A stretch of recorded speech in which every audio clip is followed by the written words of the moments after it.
Eu nasci em Lavras, que é no sul de Minas. A família da minha mãe era de lá, família Salles. Teve até o governador, Francisco Salles, que era tio dela, irmão, e ela foi criada na casa dele, em Lavras. E meu pai tinha sido deputado estadual, eleito em 1922, mas ele só ocupou o mandato, só exerceu o mandato 2 anos. No fim de 2 anos ele renunciou. Não gostou da atividade, que era o primeiro mandato dele, e renunciou. Fiz o curso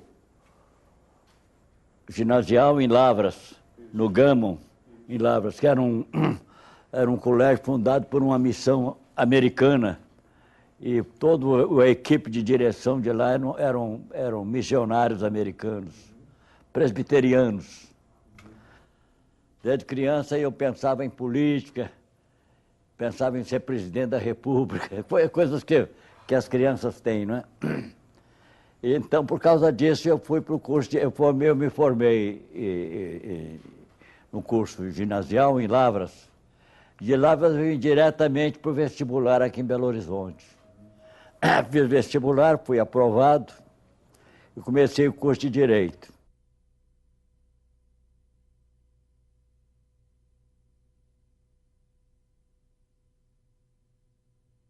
A escola de Direito tinha um professorado muito bom naquela época.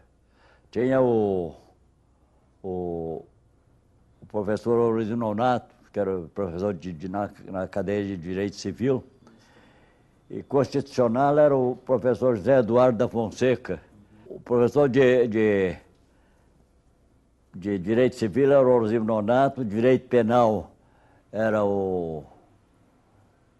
até o diretor da escola, dessa família Caldeira Brant. Eu me lembro mais ou menos da minha idade, o Zé Cabral, que ele foi meu colega na faculdade de Direito, no curso, e depois companheiro na Assembleia Constituinte, de 47. Nós éramos de partidos diferentes, era o DN e eu era PSD. Então havia uma dificuldade, né, na convivência.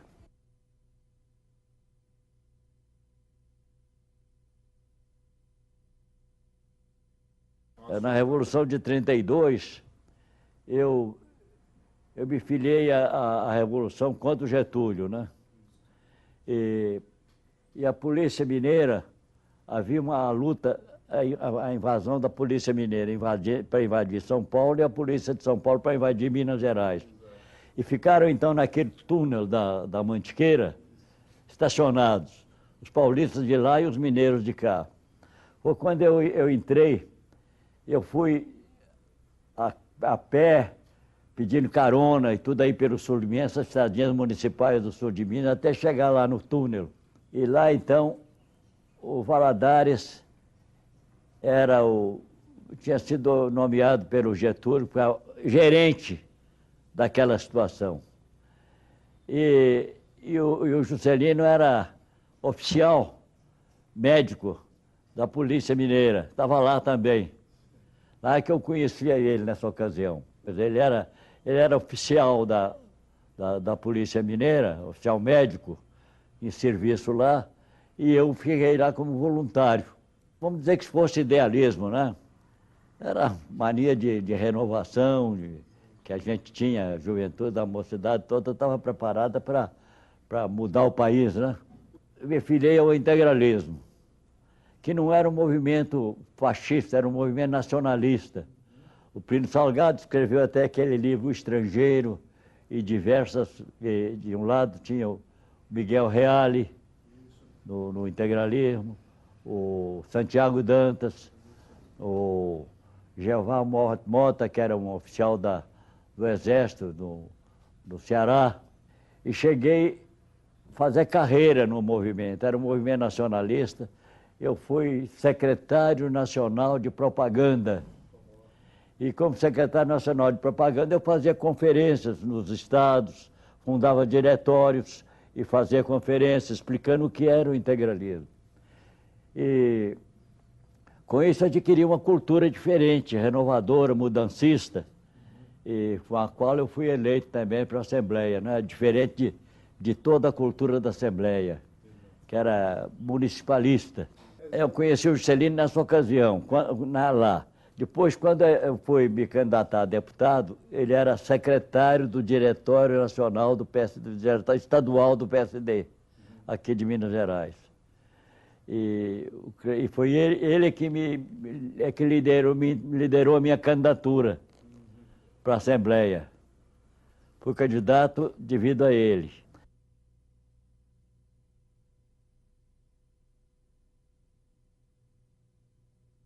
Eu não era político. Então, como eu estava dizendo, eu tinha um tio casado com a irmã do meu pai, Clemente Faria, que era fundador e maior acionista do Banco da Lavoura de Minas Gerais, que é hoje o Banco Real, né? Pelo filho dele, o Aloysio, que fundou o Banco Real. Então, ele tinha sido também deputado estadual e o meu pai também. Então ele ia toda noite, ele jantava, ia para minha casa. Lembrou que eu devia ser candidato. Mas para mim era muito difícil, como eu falei com ele, porque eu nem eleitor eu era naquela ocasião. E não era afiliado a nenhum partido. Mas consegui, e a chapa de deputados, a Assembleia Constituinte, por ser a primeira Assembleia Constituinte de Minas Gerais, tinha 7 candidatos. Essa convenção do PSD foi complicadíssima, porque havia uma luta nos bastidores para a indicação do sucessor do Benedito Valadares. Dentro do PSD tinha o Gustavo Capanema, que era candidato e tinha sido ministro da Educação do Getúlio, que era também candidato. Nessa ocasião, o PSD se dividiu. Uma parte ficou com o Carlos Luz para presidente, para governador, e a outra com o Bias Fortes. Acabei entrando de uma maneira até milagrosa na chapa. A chapa cheia de candidatos, surgiu então a divisão do PSD se dividiu em 2. Era um grupo que se denominava Aliança Liberal, e o outro era o PSD ortodoxo, né? Que liderado pelo Bias Fortes. Eu acabei entrando na chapa de uma maneira estranhíssima, porque a eleição era em janeiro de 47. 19 de janeiro de 47. E eu, em dezembro, não era nem candidato ainda, nem fazia parte da chapa. Eu comecei a minha campanha para deputado no dia 1º de janeiro. A eleição era no dia 19. Daí é 18 dias. Eu não era deputado, não tinha quase vínculo político nem nada, mas eu tinha muitos amigos. Minha família tinha influência, tanto da parte de Salles como da parte de Andrade. E eu acabei entrando na chapa. E a minha campanha era baseada na cultura que eu adquiri no integralismo, de renovação, de mudança, de alteração completa do panorama político, de dar outra atribuição ao político, de formação da nacionalidade. Então eu fiz uma campanha toda baseada nisso, nessa cultura que eu tinha adquirido no integralismo. Afirmação nacional do país, no mundo, né? E tinha amizades da minha família, liderando alguns municípios. Bambuí, Passatempo, Lavras. Então, acabei sendo eleito. E fui de baixo para cima, fiquei em 6º lugar.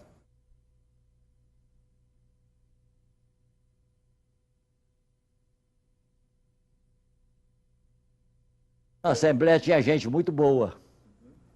No PSD tinha o Tancredo, que era fazer parte da bancada do PSD. Tinha o Zé Augusto de Oliveira, que era prefeito de Caratinga, foi eleito deputado estadual. E tinha o Cabral, na UDN, tinha o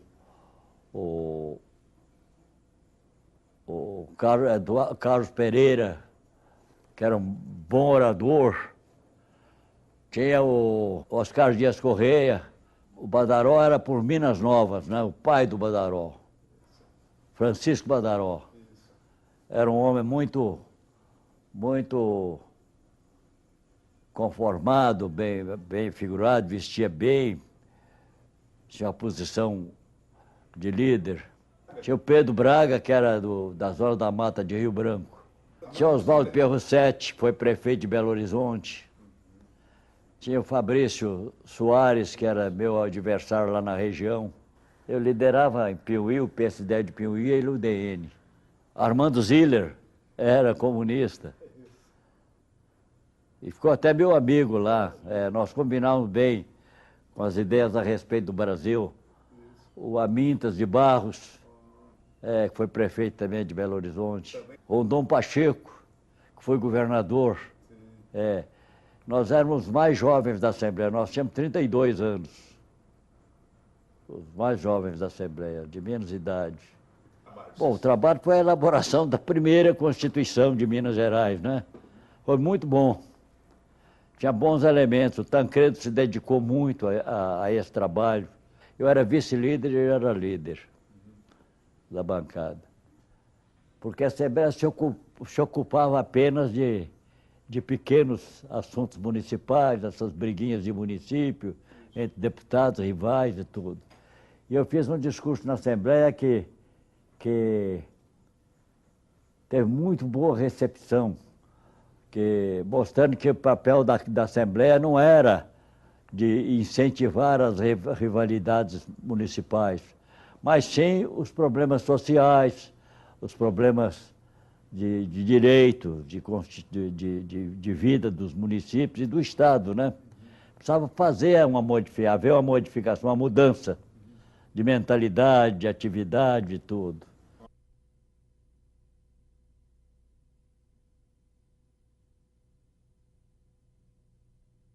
Andrade Gutierrez tinha o Flávio Gutierrez, que era sócio da metade, né? E a outra metade eram os meus irmãos. Foi fundada no governo do Juscelino, no governo estadual do Juscelino. Gente, o Juscelino queria entregar as obras do governo dele de energia e transporte a pessoas responsáveis que pudessem realizar o projeto, realizar as obras programadas. E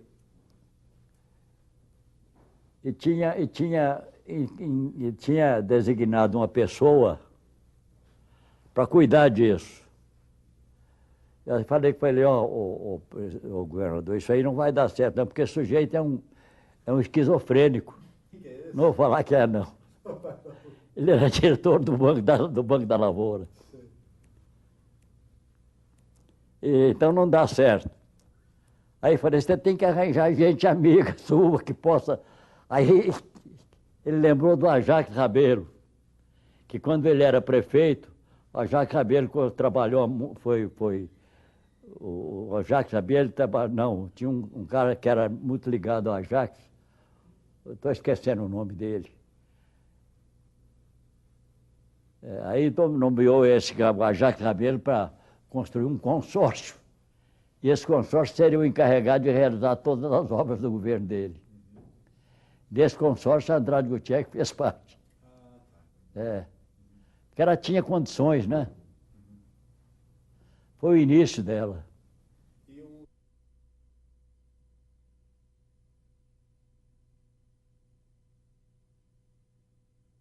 Me candidatei a deputado federal até por iniciativa não minha, mas do Juscelino. O próprio Juscelino? Ele falou, Maurício, eu vou ser candidato à presidência, tem muitos adversários no PSD e na Câmara. Então eu queria que você fosse para a Câmara também, porque você já tem esse treinamento aqui de liderança do partido, na Assembleia. Você fosse candidato a deputado federal também para me ajudar lá na Câmara, porque eu vou ter muita dificuldade lá, muitos adversários. Até falei com ele, mas ô Juscelino, lá a região tem um deputado federal já, que é o Olinto Fonseca, pelo PSD. Muito ligado ao Benedito Valadares. Como é que nós vamos fazer? Ele falou, não, eu vou dar um jeito. Vou arranjar um outro negócio para o Olinto, ele já está até no final do mandato dele, ele não está querendo mais, vou arranjar um mandato para ele. E pôs ele como diretor da Caixa Econômica Federal. E aí nós fizemos a reunião do diretório do PSD para indicar o Juscelino para candidato para presidente da República pelo PSD mineiro. Eram os 18, eram todos mesmo, a não ser o Bias Fortes, que era do diretório, o resto era todo ligado com Valadares.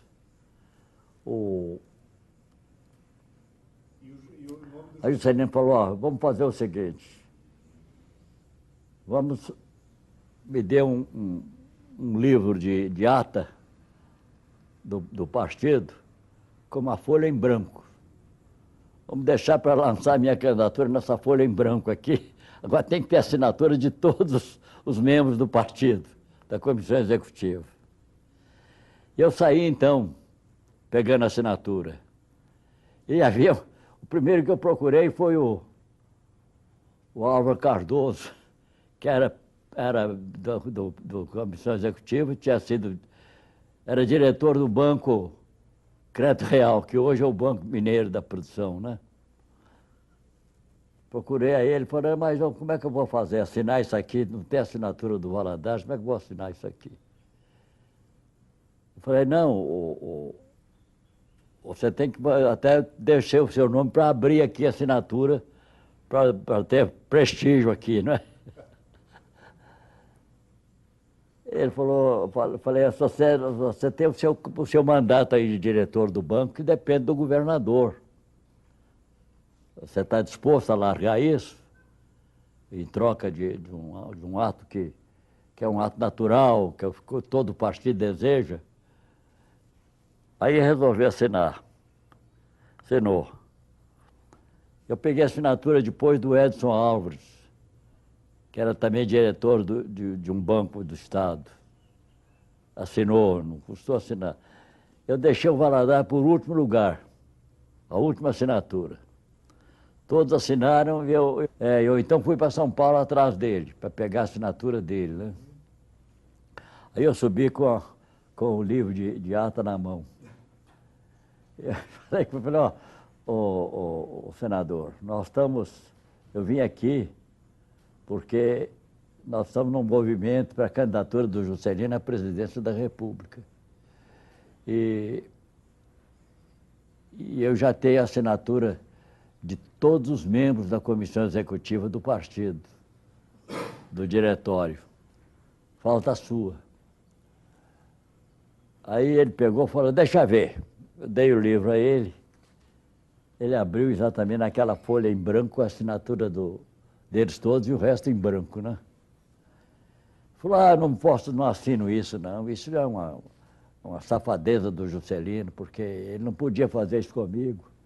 Eu que fiz ele governador, botando ele na chefia do meu gabinete e tudo, depois como deputado federal, eu que fiz a carreira dele. E como governador de Minas, fiz esse trabalho todo para ele. E não posso assinar, não. Isso é um ato contra mim, de desprestígio para mim, acabando com a minha autoridade dentro do partido. Ele se considerava dono do partido. Aí eu falei, olha, você não vai assinar e vai ter problemas muito sérios na política mineira, porque você, como presidente do PSD, da Comissão Executiva, impedir que o governador seja candidato à presidência da República, isso vai ter um problema sério, inclusive para a sua posição de senador. Você Você vai ter que explicar muita coisa. Ou então você vai abrir caminho para uma série de aborrecimentos na sua vida política. Nós estamos vivendo um momento cruciante para Minas Gerais, que é a escolha de um mineiro para presidente da República. Você não vai apoiar? Do seu partido? Aí, eu tinha levado a caneta, tirei a caneta do bolso e levado para ele assinar, né? Certo que ele assinaria, né? Peguei a caneta e falei, aqui. Aí ele pegou a caneta e jogou longe. Falou, não assino isso não. Aí eu consegui, com muita calma, muita prudência, que ele assinasse, que ele concordasse assinar. Aí ele falou, eu vou assinar, mas você tem que ir lá e buscar a minha caneta e trazer ela aqui. Eu fui, peguei a caneta e peguei ele assinou. É coisa muito engraçada. Mudei para o Rio de Janeiro. Fui eleito, né? Deputado federal.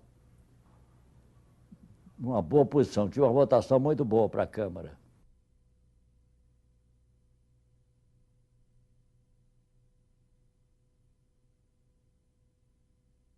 Eu fiquei muito ligado ao Juscelino nessa ocasião, porque fiz a campanha junto com ele, para a candidatura dele. A candidatura do Juscelino tinha muita dificuldade, porque várias lideranças do partido não gostavam dele. O general Barcelos, no Rio Grande do Sul, que era governador do Rio Grande do Sul, o Nereu Ramos, que era de Pernambuco, de Santa Catarina, o Etelvino Lins, que era de Pernambuco, e faziam campanha. Então o Juscelino tinha muita dificuldade. Eu me lembro que o Juscelino me chamou no Palácio da Liberdade, ele era governador, para articularmos a candidatura dele. Eu era líder dele na Assembleia. Articularmos a candidatura dele à presidência da República. A grande dificuldade para a posse do Juscelino é que havia aqueles coronéis, que era o coronel Golbery, que influenciavam demais no Exército. O coronel Bizarria Mamed. Esse grupo se opunha à posse do Juscelino, dizendo que a posse do Juscelino era a volta do getulismo. E tinham articulado fazer uma reunião em que o coronel Bizarria Mamed falaria para impedir a posse do Juscelino. Era um golpe, né? Tramado golpe, chefiado pelo general, o coronel Golbery, do Couto Silva, depois foi chefe da Casa Civil de vários presidentes militares. O Carlos Russo era vice-presidente. E com a renúncia do presidente, do Café Filho, ele passou a ocupar a presidência. Mas como ele não gostava do Juscelino, e era já também o chefe da campanha contra o Juscelino. Era o Carlos Russo, ministro da Justiça e vice-presidente. Eu me lembro que o deputado Gustavo Capanema me chamou um dia e falou, Maurício, você é amigo do Luz, do Carlos Luz, era da bancada mineira, do PSD, e meu pai tinha sido muito ligado ao pai dele. E ele foi uma das pessoas que ajudaram a minha candidatura a deputado estadual.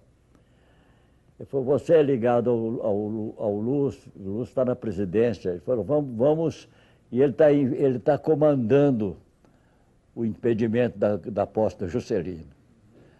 E que isso vai ser uma guerra civil. Então vamos ver se convencemos a ele para não participar disso. Porque vai ser uma guerra civil. Então eu combinei com ele e fomos então ao Palácio Catete para conversar com ele, para não levar avante o impedimento da posse do Juscelino. Chegamos lá, estava ele sentado na mesa, na cabeceira da mesa. Conversamos com ele, falamos, ô Lúcio, vê se não abranda esse negócio da posse do Juscelino, porque isso vai ser uma guerra civil.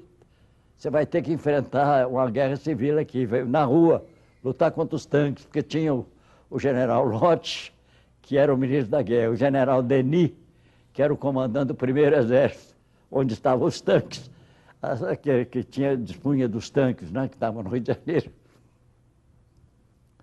Aí nós falamos, você pode ser deposto. Era eu e o Tancredo. Ele fez o despacho como presidente,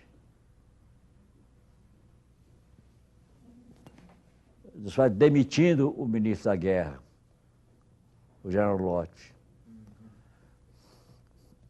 Aí eu falei, mas ô Lula, você demitiu o presidente o ministro da guerra, ele é um homem que tem uma penetração, ele até foi ministro exatamente porque era um homem de muita penetração dentro das Forças Armadas. E ele falou, não, já está resolvido.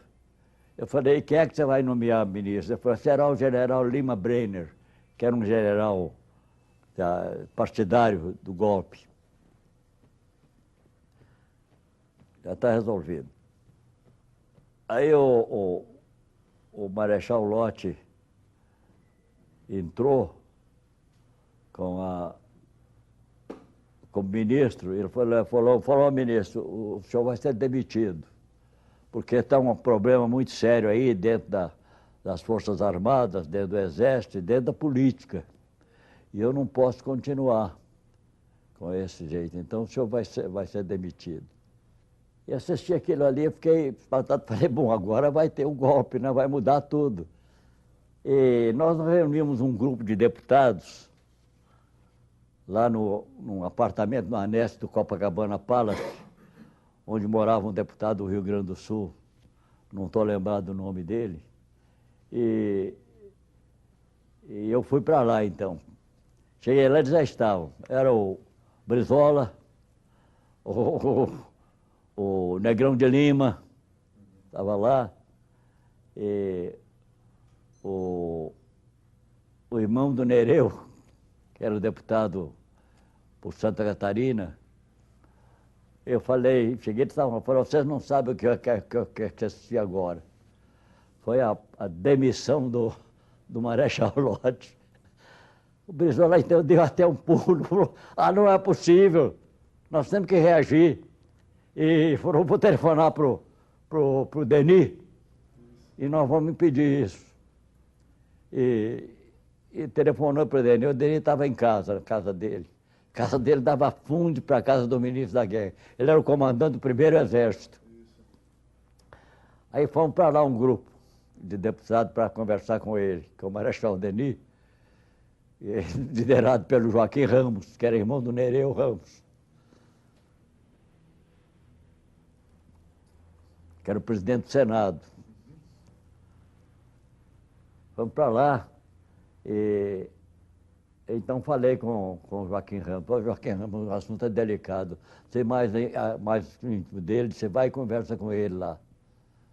Aí ele foi à casa do Marechal Denis, dava fundo para a casa do ministro da Guerra. Ele foi, ficou lá uma hora mais ou menos, falou, voltou, falou, já está resolvido. O Marechal Lott, o ministro da Guerra, vai se rebelar, não vai aceitar a demissão e os tanques vão para a rua às 3 horas da madrugada. 3 horas da madrugada os tanques foram para a rua, para o Largo do Catete.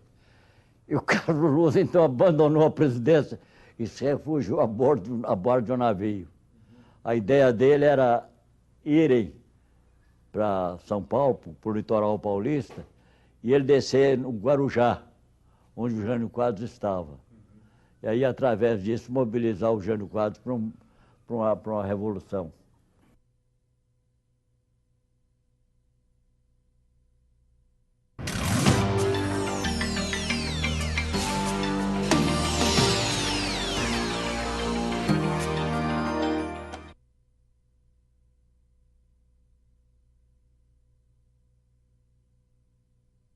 Juscelino tomou posse da presidência no dia 2 de fevereiro.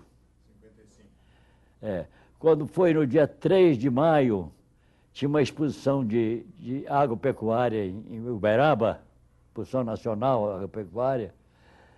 E o Juscelino, como o Getúlio sempre ia, né, como presidente, o Juscelino também.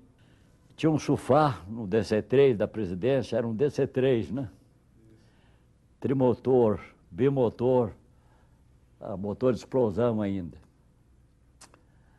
O avião tinha um sofazinho de 3 lugares e uma poltrona. No sofá sentamos o Juscelino, o Tancredo Neves e eu. O Tancredo aqui, o Juscelino, o Juscelino aqui, o Tancredo e eu sentado no meio. Aí, e tinha uma cadeira em que estava o ministro da Agricultura. Fomos uma meia hora, aí me bateu na perna assim, vou mudar a capital. Que o Rio de Janeiro não pode ser capital do país, é outra cultura. Usou até uma expressão que eu achei muito engraçada. Uma greve de motorneiro de bonde aqui no Rio de Janeiro muda o país. Porque o Carioca ficava sem transporte, né? Naquela época não tinha ônibus ainda. Então não pode. Eu falei, e vamos escolher o nome aqui. Eu falei, olha, presidente, eu não acho prudente isso, porque mudar uma capital do país. Você vai ter que construí-la no seu mandato, inaugurá-la no seu mandato. 5 anos. O mínimo que você vai provocar aí é uma hiperinflação, pode provocar. Falei, não tem problema não, eu não vou ter que emitir para isso não. Esse instituto tem muito dinheiro. Naquela época, os institutos, hoje tem a Previdência Geral, né? Mas naquela época, cada categoria de trabalho tinha o seu instituto de aposentadoria. E toda aquela massa contribuindo para ele. Ele falou, esse instituto tem muito dinheiro aí, eu vou utilizar o dinheiro deles para a presidência, para a mudança da capital. E falei, vamos escolher o nome aqui. Eu falei, olha, presidente, eu acho o seguinte, um nome bom seria Ipiranga. Falei, foi onde surgiu a independência do país, do Brasil, a nova capital, um dos motivos para ela vai ser consolidar a independência do Brasil, a economia nacional, que vai abrir uma frente nova do país, que vai ser acrescentada à economia do país. Falou, não, já está escolhido, vai ser Brasília. Ele tinha dessas coisas, né? Vai ser Brasília. A mudança da capital foi discutida ali naquela hora.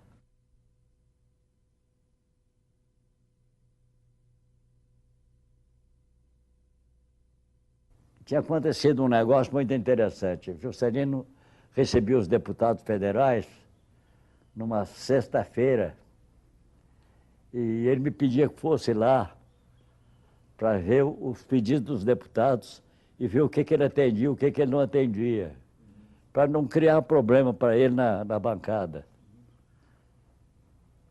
no Congresso. Um dia eu estava lá,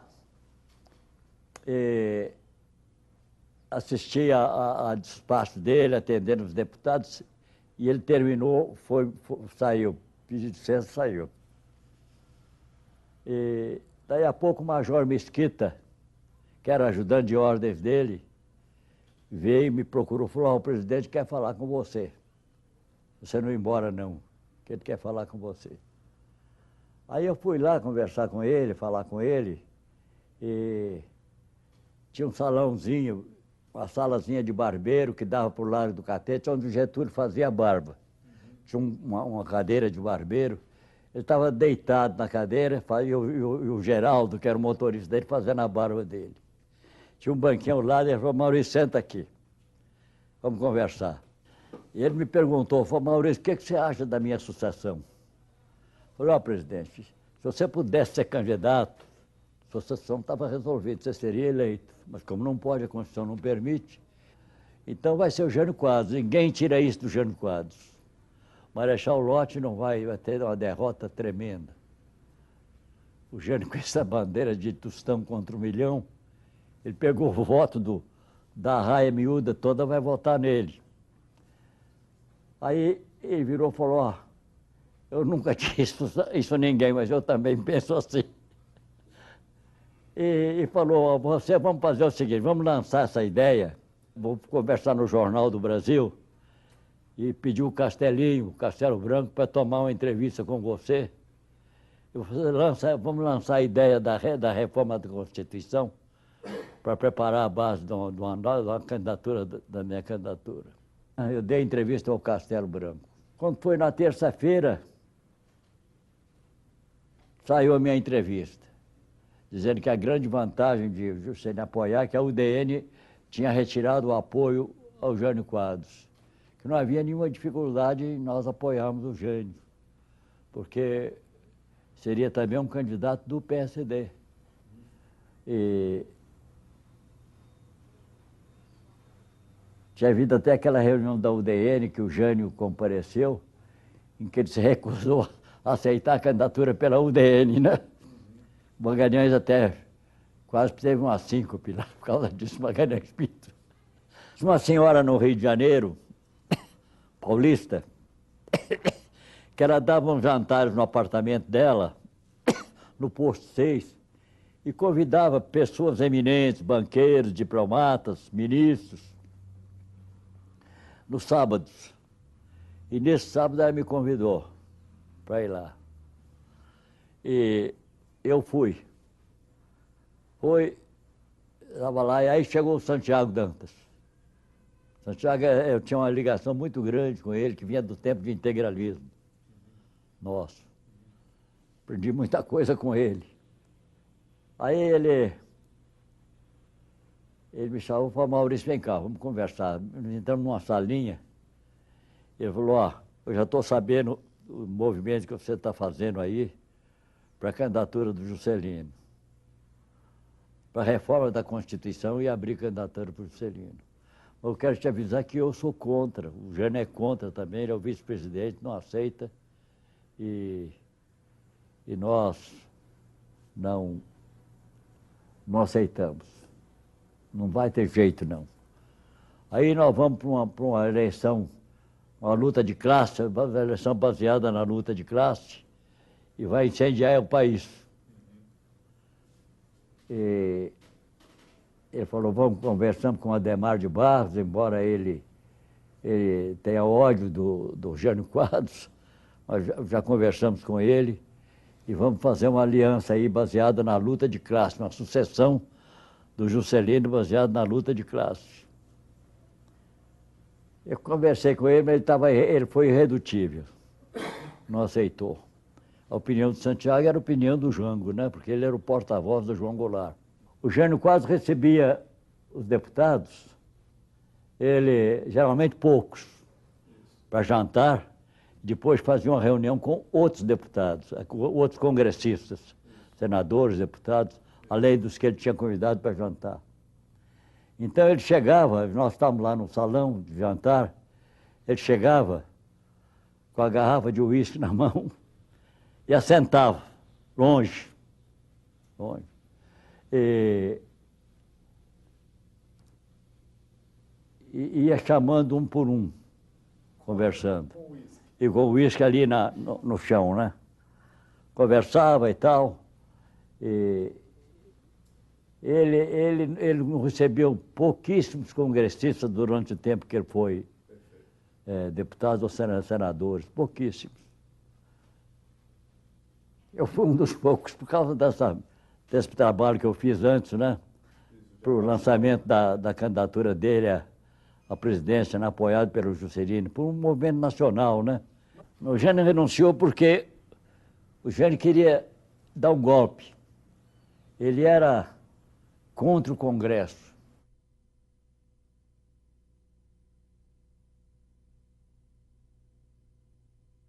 Os militares não aceitavam o Jango de jeito nenhum. Ele, então, no governo, ele assumiu o governo devido à renúncia do Jânio Quadros, contra a vontade dos militares. Eu estava no Congresso, naquela manobra, né, parlamentarista. Foi a maneira de conseguir a posse do João Goulart. Porque aí teria que o chefe do governo seria, na verdade, o primeiro-ministro. Naquela ocasião era o Auro Moura Andrade, de São Paulo, que era o presidente do Senado. Tanto que ele chegou até a tomar posse. Mas não quis, não aceitou, porque ele queria posse, queria ser realmente o primeiro-ministro. E o Jango não aceitava, então ele não tomou posse. Estava aquela crise, né? E eu fui então conversar com o Juscelino para ver se nós pedir ele que entrasse naquilo para ver se nós conseguimos resolver o caso da posse do João Goulart. Aí cheguei lá, estavam no apartamento dele, estava o Ovidio Abreu, me lembro bem, o Tancredo e chegamos eu. Aí eu falei com ele, falei, ô Juscelino, por que você não entra nisso? Você tem autoridade para entrar nisso. Foi presidente, tem apoio de grande parte das Forças Armadas. Está na hora de você entrar e nós resolvermos isso.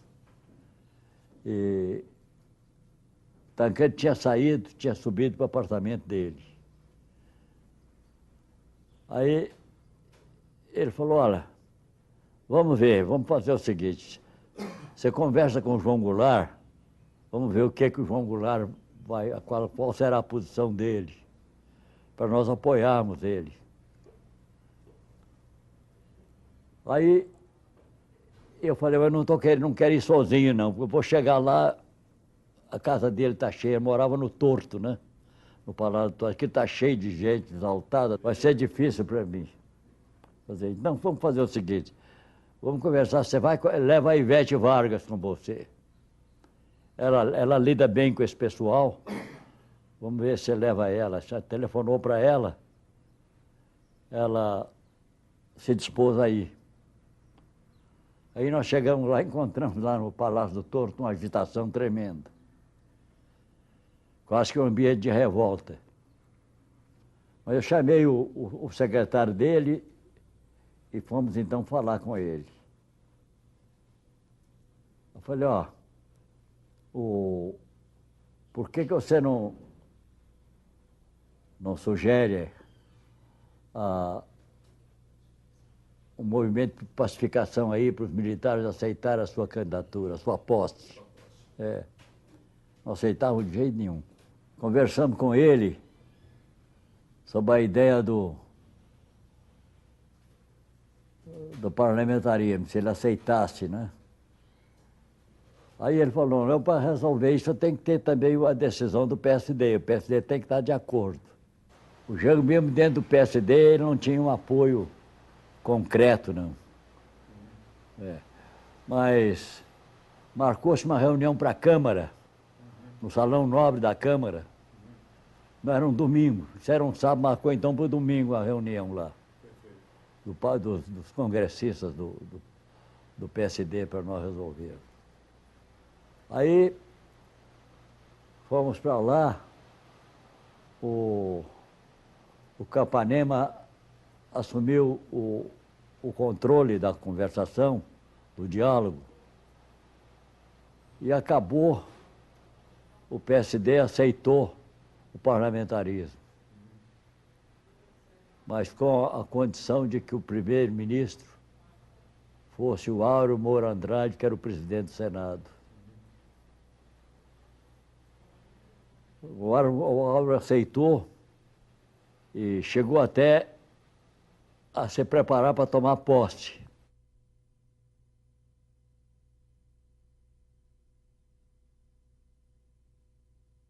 O golpe de 64. A origem dele, a fermentação foi a posse do Juscelino. A origem do golpe de 64. Tanto que o general Geisel, que fazia parte dos coronéis do golpe de 64, ele era presidente da República, ele foi muito pressionado pela corrente militar do golpista para não declarar feriado nacional devido a quando o Juscelino foi acidentado, morreu. Mais ou menos sabia, estava se esperando isso. Eu achava que nós podíamos, através daquilo tudo, conseguir uma pacificação nacional. E o Juscelino era senador por Goiás e veio e fez um discurso no Senado que era praticamente o lançamento da candidatura dele a presidente. A candidatura dele em 65. Falei com as pessoas, nós temos que conversar com isso aqui é declaração do impedimento do Juscelino para ser candidato à presidência, esse discurso dele. Falei, vou para o Rio de Janeiro, vou conversar com ele. Aí fui para o Rio, fui lá para o apartamento dele. Entrei, tinham vários lá, o Negrão de Lima,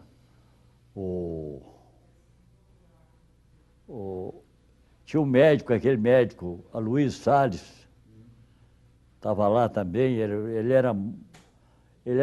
atuava muito nos bastidores políticos.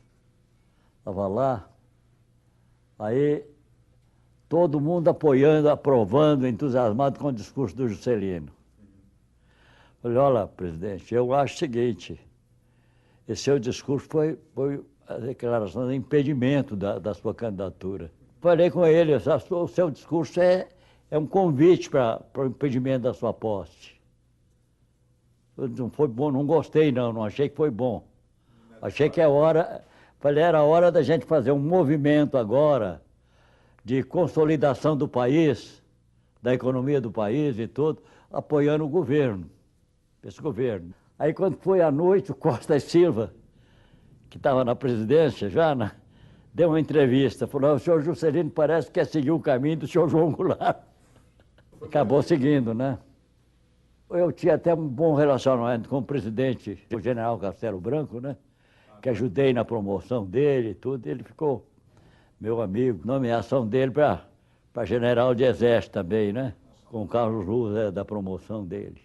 E o chefe da casa militar dele era o general Cordeiro de Faria.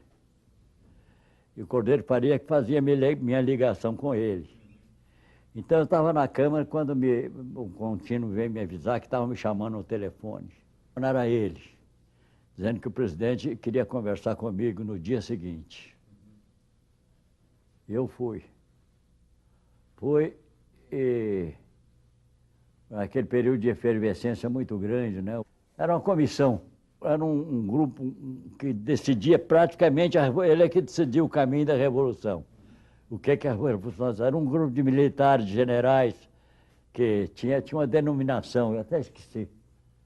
Ele me disse que tinha decidido que ele devia continuar na presidência e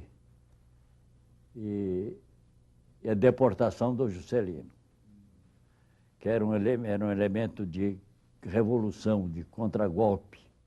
Não tinha jeito para você conseguir nada, não. O deputado não tinha voz, era considerado um excremento. Eu não tinha condição, não, de você intervir, fazer qualquer coisa. Eu cheguei à conclusão de que não me candidatava mais, que não tinha mais sentido, né? Não tinha o que fazer, perda de tempo. Foi o pensamento meu, era uma perda de tempo. E na idade, eu ainda percebo, na minha idade eu não tenho mais idade de perder tempo, não.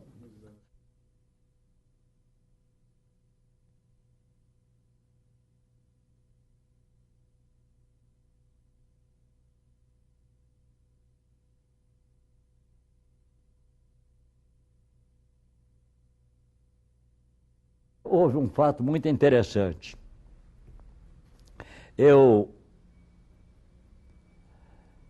Nós íamos assinar o convênio ainda com a Caixa, não tinha assinado. Estava tudo preparado para assinar o convênio de saneamento. Então, um diretor da Andrade Gutierrez, em Brasília, me telefonou lá para o hotel de manhã. Falou, eu queria te convidar para almoçar hoje e tem uma pessoa que quer conhecer você e que vai no almoço também. Então, marcamos encontrar no restaurante. Ele me esperou na porta e abriu a porta do restaurante. Falou, a pessoa era aquela, estava sentada na mesa, era o PC Faria. PC Faria estava lá me esperando para conversar comigo. Aí eu fui lá e falei, ele falou, doutor Maurício, me chamou até de deputado, tem até um projeto aprovado na Caixa, que vai ser um convênio que tem que ser assinado hoje na Caixa. Agora, isso vai custar um recurso para a prefeitura. Nós queremos 13%. Eu falei, mas 13% não tem nem como contabilizar isso, não tem jeito. O empréstimo é de grande, acho que de 1 milhão de reais. Tem que contabilizar isso, vou lhe dar 1.300.000 para aprovar esse projeto. Ele falou, então, o senhor desista do projeto, não será aprovado. Aí eu saí de lá muito aborrecido, porque já estava todo pronto, inclusive o projeto em mãos da ministra Margarida Procópio. Ela tinha me dito que eu ia assinar, que estava tudo preparado para emprestar à prefeitura esse valor. O projeto então não foi assinado. E eu falei com a ministra Margarida Procópio, que ela tinha gostado muito do projeto. Falou, aqui eu atendo todo dia deputados, prefeitos, nunca nenhum me trouxe um projeto como esse seu, tão completo. A água devidamente tratada voltava aos ribeirões com 92% de pureza. Ninguém apresentou um projeto igual a esse, de maneira que eu quero fazer. Mas aqui tem uma ordem aqui do governo que não podemos assinar mais o convênio. Foi um desastre, né?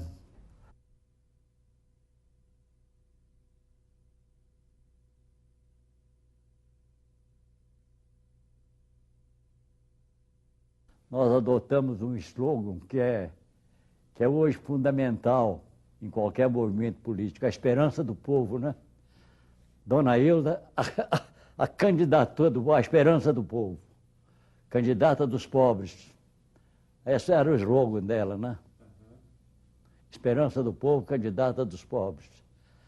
Ela teve 54% dos votos apurados, na primeira eleição dela. O outro mandato, eles foram lá pedir a ela para ser candidata, né? Fizeram um movimento grande. Era muito arriscado, porque a política que nós combatíamos lá estava dominando o município, né? Ela era a candidata mais velha do país, mais idosa do país. Não sei como que a Globo descobriu isso e mandou lá uma apresentadora para tomar uma entrevista com ela. E ela deu a entrevista. Então o presidente Fernando Henrique estava vendo o Jornal Nacional e assistiu isso, que ele falou com Eduardo Azeredo, que era o governador, que ele conhecia essa prefeita, que ele considerava isso uma coisa até dignificante para o país. Uma mulher com 82 anos disputar a eleição e ganhar, né? E que queria conhecê-la. E ele veio então a Santos Dumont, no aniversário comemorando o aniversário do Demoiselle, primeiro voo do Demoiselle. E nós também fomos convidados para ir. A Hilda foi. Lá então tivemos uma conversa. E ele falou que tinha ficado muito impressionado com a disposição dela de ser candidata a prefeita e que podia contar com ele. Todas as vezes que a gente quisesse ir a Brasília, podia procurá-lo, que ele estava disposto a atender. Tudo com ele, né? Por exemplo, começar, ele perguntou lá qual era o problema que eu queria fazer, mas que ainda era importante para o município. Então falou, presidente, nós temos um programa de saneamento total. A cidade tem dois rios, 2 córregos, 2 ribeirões que atravessam a cidade e que são um foco de doença. Então nós queremos que os esgotos desse caem diretamente nele. E nós temos um plano que foi elaborado ainda no governo Collor, que ele tinha um plano chamado País Brasil, que colocava saneamento em primeiro lugar, como prioridade número 1. E nós fizemos então um plano, elaboramos um plano para esse de saneamento para a cidade, muito completo. Tem as estações de tratamento de esgoto, por esse plano, os esgotos tratados nas estações cairá nos córregos, nos ribeirões, com 92% de pureza. Então, eu falei, a água que se bebe em Paris, essa, né? Porque em Paris bebe o esgoto tratado, né? Com 92% de pureza. Aí ele ficou muito impressionado, telefonou para o presidente da Caixa para me receber. Eu fui lá conversar com ele e ele disse que estava tudo preparado, que o empréstimo de 20 milhões de cruzeiros para saneamento estava aprovado, que não tinha problema. Ele ficou, então, amigo nosso. Sempre que a gente ia a Brasília, telefonava para ele marcava audiência, recebia. Ele era extraordinário. Era um diplomata, meu. Eu sou muito apreciador do governo do Lula. Eu acho que o Lula fez uma grande administração.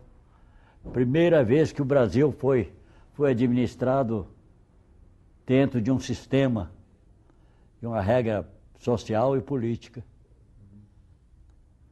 Nós conseguimos aqui no governo do Lula um padrão extraordinário. O Brasil é considerado hoje, pelos grandes países, pela Europa e pelos Estados Unidos, uma nação que já não é mais um país emergente, né? E sou um admirador dele. Ele conseguiu realizar aqui no Brasil a pacificação do país, não é? Hoje o capital e o trabalho hoje estão unidos, que é o importante para o país, não é?